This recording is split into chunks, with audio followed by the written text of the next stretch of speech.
பெருமாள் அவர்கள் சொல்லியிருந்தாங்க. அதாவது ஒரு சட்டமன்ற உறுப்பினர் பொது வாழ்வில் ஈடுபட்டு மக்களுடைய அபிமானத்தையும் வாக்குகளையும் பெற்று அந்த சட்டமன்ற தொகுதிக்கு எவ்வாறெல்லாம் செயல்படுவார் என்பதை நான் சிந்தித்து பார்த்தான் செயல்படுத்திருக்கிறேன். மற்றபடி எனக்கு எல்லாருமே அண்ணன் தம்பி தான் அப்படிங்கிற நிலையில் தான் என்னுடைய பணி தொடர்ந்து. இன்னொரு இந்த அனைத்து சித்தியாளர்கள் சங்கத்தில் கலந்து கொள்வதும் எனக்கும் அந்த உரிமை இருக்கிறது என்பது இங்கே இருக்கிற யாருமே தெரியாது. என் தந்தைக்கு மூத்த தந்தை பெரியப்பா ஒரு செட்டியார் சமூகத்தை சார்ந்த பெரியம்மா தான் திருமணம் முடித்து 2வது தடவை திருமணம் முடித்து வாழ்ந்தார்கள். அவருடைய பிள்ளைகள், அவருடைய பிள்ளைகளுடைய பிள்ளைகள், அவருடைய பிள்ளைகள் 3வது பிள்ளைகள் வரை நான் தான் கவனித்துக் கொண்டிருக்கிறேன் என்பதை எங்கள் சொந்தத்தில் எங்கள் பெரியமாக்கு போயிட்டாங்க. அப்புறம் அவர் காலமாகிட்டாங்க. குழந்தை இல்லை. அவர் வடல் வீட்டில் செட்டியாசம் எந்த செட்டியாரும் தெரியாது. ஆனால் செட்டியாசம் தெலுங்கு பேசுகிறாரு. அவரோடு இருந்தார். அவங்க பிள்ளைகள், அந்த பிள்ளையுடைய பிள்ளைகள், அந்த பிள்ளையோட பிள்ளைகள் இன்றைக்கி இருக்கிறார்கள். அவர்களை இன்று வரை நான் தான் படிக்க வைத்து அரசு வேலை 5 பேருக்கு வேலை வாங்கி கொடுத்துருக்கேன் என்பதை எனக்கு எந்த பாகுபாடும் இல்லை என்பதற்கான இதை சொல்ல வேண்டிய கட்டாயம் பேரவையில் நாம் கலந்து கொள்கிற போது நாங்களும் உங்களுடைய உறவுக்காரன் தான் என்பதனை அவர் சொல்ல போல நமக்கு சொந்தக்காரர், அது நானும் நமது சொந்தக்காரன் தான் என்பதை இங்கே நான் பணிவோடு தெரிவித்து வருகிறேன். இதில் அகம்பாவம் எதுவுமே கிடையாது.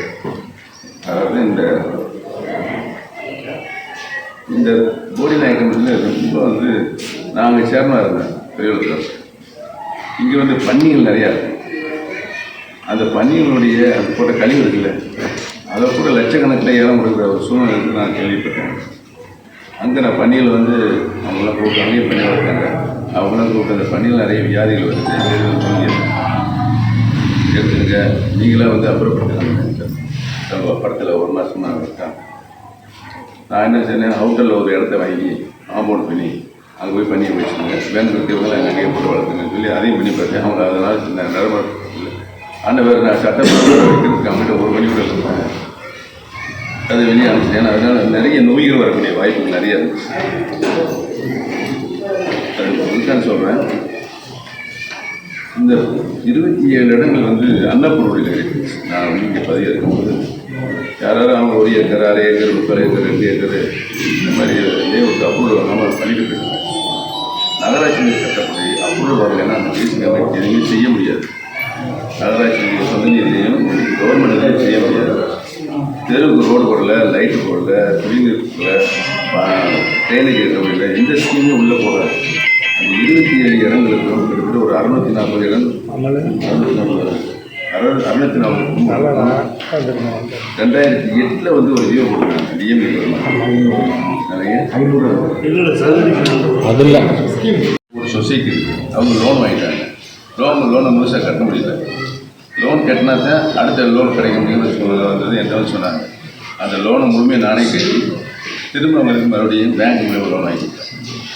இப்படி இந்த பகுதியில் வருகின்ற மக்கள் தங்களால் முடியாத அளவுக்கு ஏதாவது பிரச்சனைகள் இருந்தால் அதை முடித்து வைக்கிறவனாக தான் நான் செயல்படுத்தியது என்பதை இந்த நல்ல நிகழ்ச்சியில் கடையப்படுத்துகிறேன்.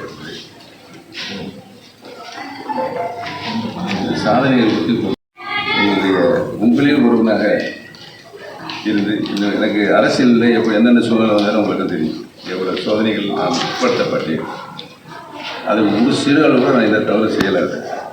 அது அரசியலுடைய காலப்பயிற்சி. அதை பற்றி நம்ம சொல்ல இல்லை.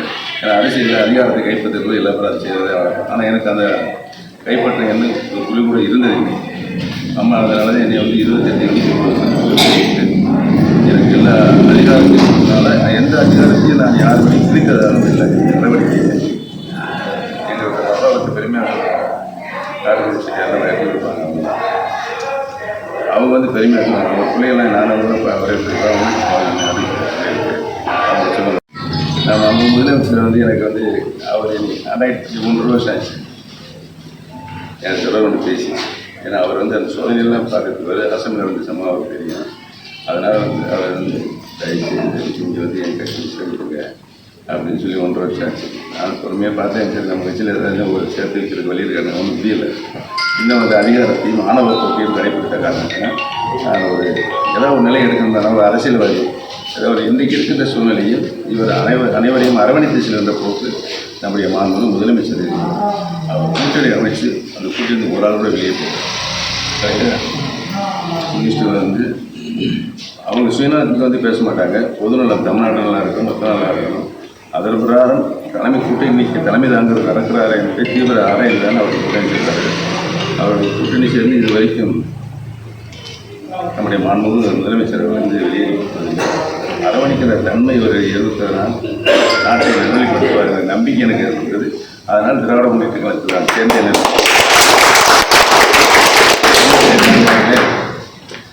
உங்களுடைய தாய்மாரெலாம் வீட்டில் இருக்காங்க.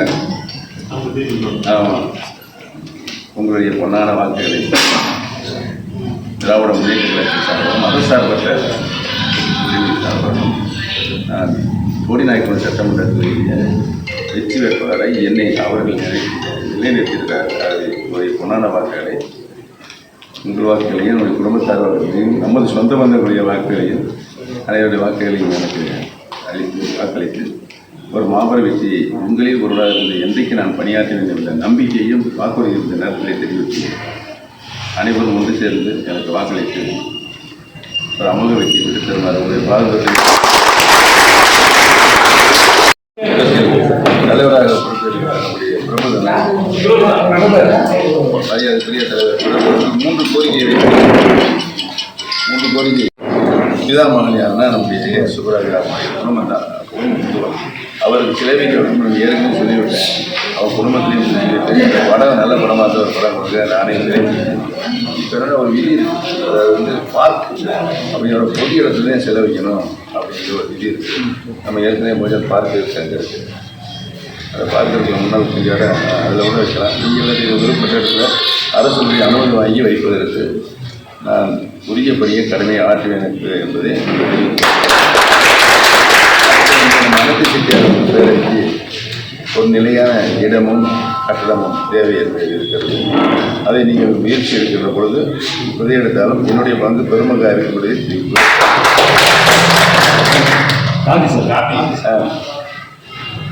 எங்கேயும் இல்லையா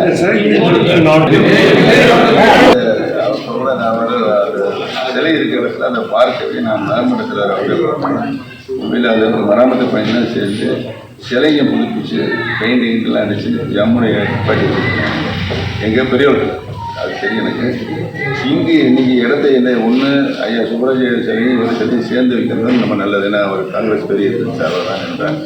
இல்லை தனியாக வந்து அவருக்கு சிலையை மகாத்மா காந்தி அவருக்கு ஏன்னு சொன்னால் அவர் வந்து எல்லாம் தெரியும். உலகத்திலே பெருந்தலைவராக இருந்தார். எல்லாரும் வந்து பெரிய தலைவராக இருந்தார். சாதாரண நம்ம தமிழ்நாட்டுக்கு வந்து தான் இங்கே சட்டை இல்லாமல் வேஷ்டி இல்லாமல் துண்டு மட்டி கொண்டு வேலை பார்த்த பணியாளர் பார்த்து அன்றைக்கே நம்முடைய வேஷ்டி செகண்ட் தூக்கி